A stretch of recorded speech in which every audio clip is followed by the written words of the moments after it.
What's up, guys? Juggalo here. Today is PC News You Can Use, episode 3. And we have some news as always. We got some news from Intel. They're finally doing a product warranty overclocking kind of deal. So if you overclock your processor and you damage it, you can send it in for a brand new one. But the only catch is you can't do it within the first 30 days. And it's only good for 3 years. I think it ranges between $25 to $35 or so, and processors are covered underneath this warranty is the 2500K to 2600K to 2700K, 3930K, and then the 3960X. So I guess this could be a good and bad deal for Intel, because at the same time it might cost Intel more money in the long run if people just start overclocking their processors to high heaven, they burn it out and get a brand new chip. So it might cost Intel in the long run some money. Okay. Alright, next stop came out yesterday actually.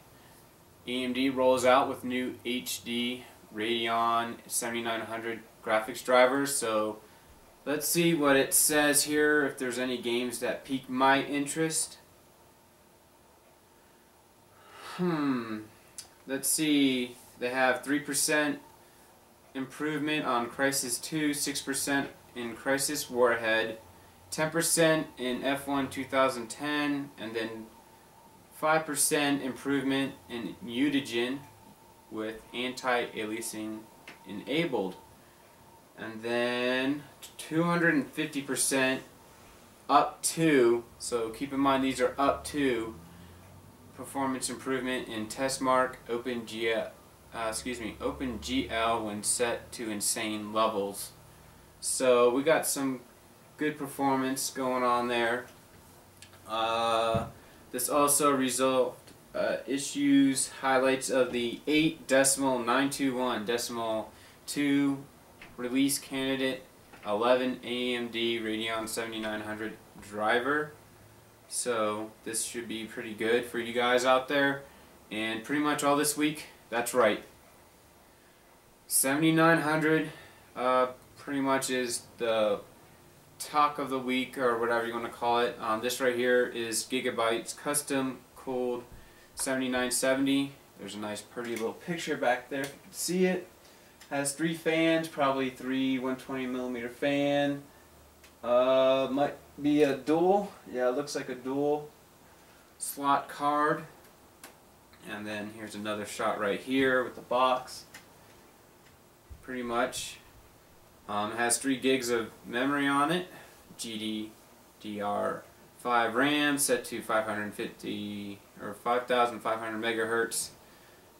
No overclock here. That's what it says, unfortunately. So don't know why you can't overclock this card when it has a custom cool deal on it, you know. Let's check out this one right here. The new GPU-Z is out and about, so go ahead and download that. 0.5.8 is the newest version. So there's always improvements with here. They said they're going to be improving with the 7800 series and above and all that good stuff. And then we have some news on the 7950, which is, I would call it probably the low end of the ATI or AMD graphics card. Excuse me, it's AMD, and it should be going at 800 megahertz right now at the core, and then the memory is going to be 1250 megahertz, and actual is 5 gigahertz. GDDR effective 5, I should say. And here's a little picture right there. And hopefully this will be a lot cheaper. It should be around $100 to $150 cheaper than the 7970, and it says US $400 to $450. Hey, if you can find a 7970 going for $400 to $450, let me know, because I just want to really know, are manufacturers, or I should say e-tailers or retailers even selling it at that price, because I have seen $500 all the way to $600. So pretty much all the manufacturers are sending out cards, but the e-tailers and the retailers that are selling these cards are jacking up the price by $100 on them. So that's something they should probably correct on that, because that is false from what I have seen. We have the Sapphire 7950 3 gigs. I think pretty much right now 3 gigs should be the standard on all GPU graphics cards. And there's a little pretty picture for you guys. I have 5 of them. This little nidbit, that might be 140mm fans or two 120. So that's what it looks like. You know, pretty much everybody's jumping on 7950 series right now, trying to push those cards out, because the 7970 is already out. Now it's time to push out the 7950. Looks pretty nice and everything. I just wish they would find a more effective way than having the fans blowing directly onto the GPU card, because you're basically dispersing heat within your case. That's my only gripe about it.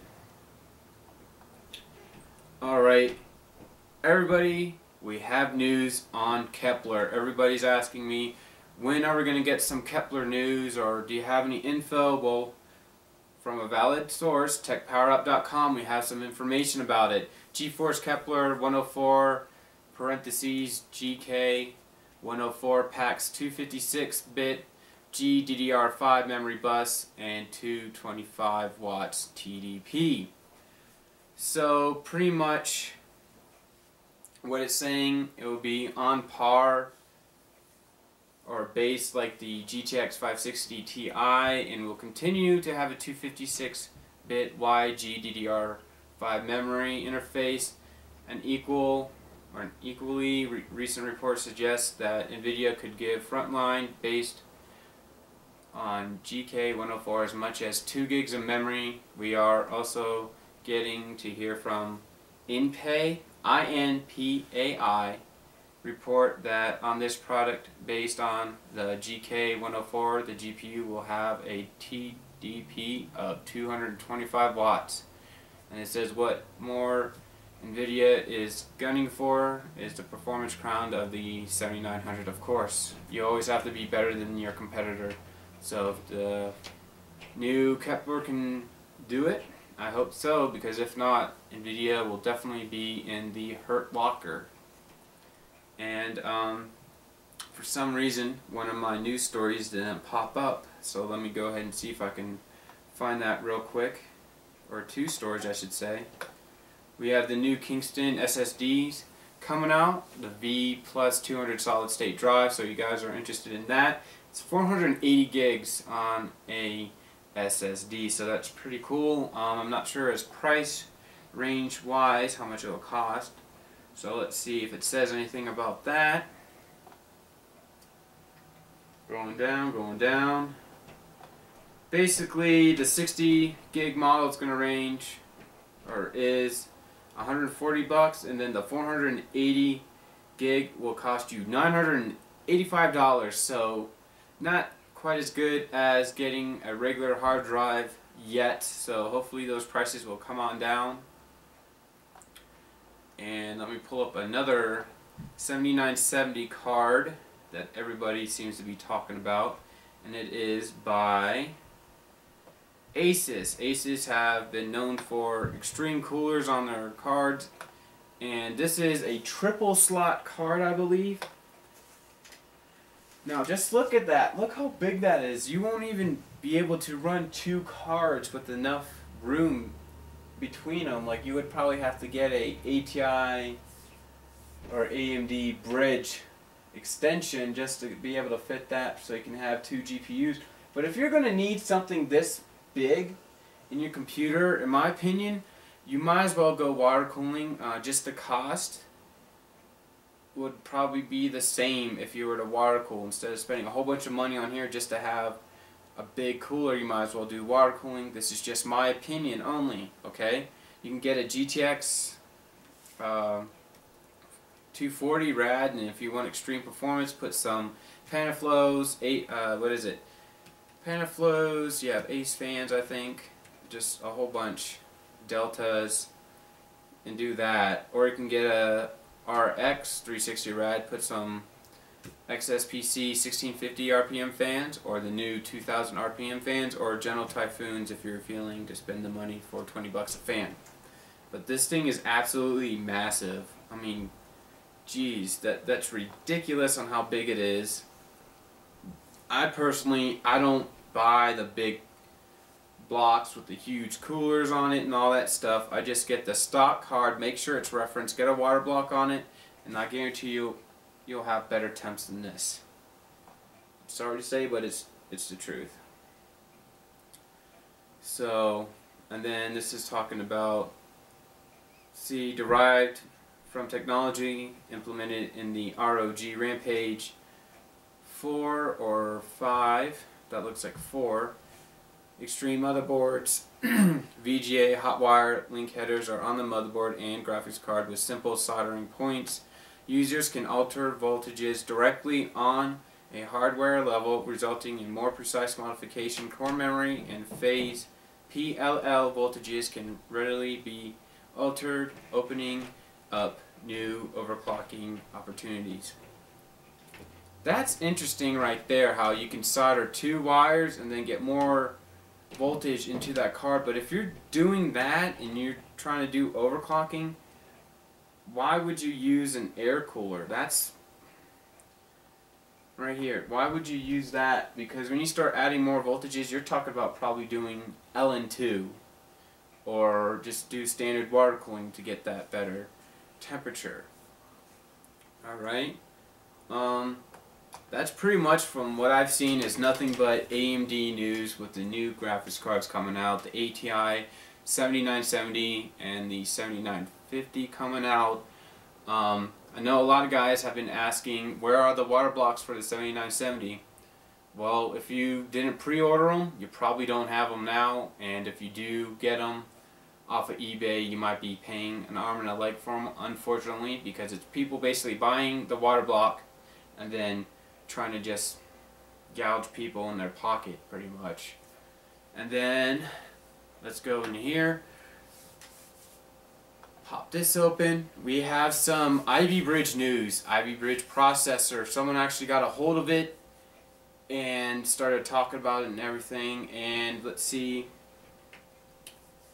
basically they said the CPU is 10% better than the Core i7-2600K. He also said that the memory controller is golden, as the maximum available memory is now 2,800 MHz. The Intel Core i7-3770 Ivy Bridge processor is said to be coming out in April, along with Ivy Bridge CPUs, so expect a ton of leaks coming out.